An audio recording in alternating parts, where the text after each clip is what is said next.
When you first sign up to Dentry, you may want to add members of your team.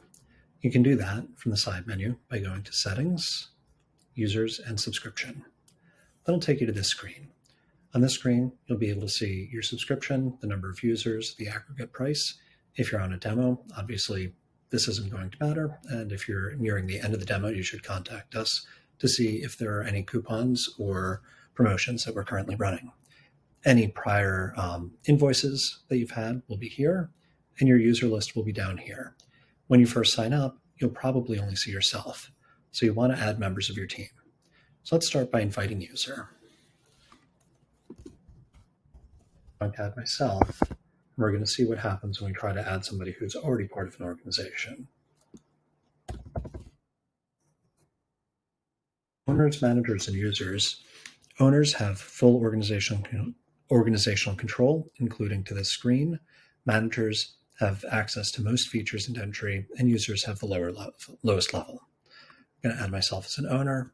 I'm already added, so we should see an error. As you can see, it says this email has already been taken. This is important. If you go to add a member of your team and you get this message, it may mean that they tried to register themselves and set up their own organization.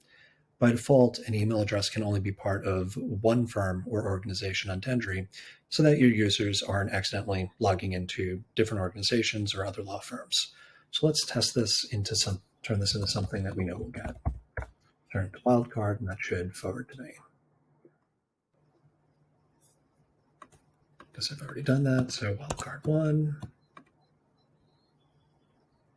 There we go. As you can see, the user has been invited. If we refresh this screen, we should see that update right here. And so you can also edit your users here.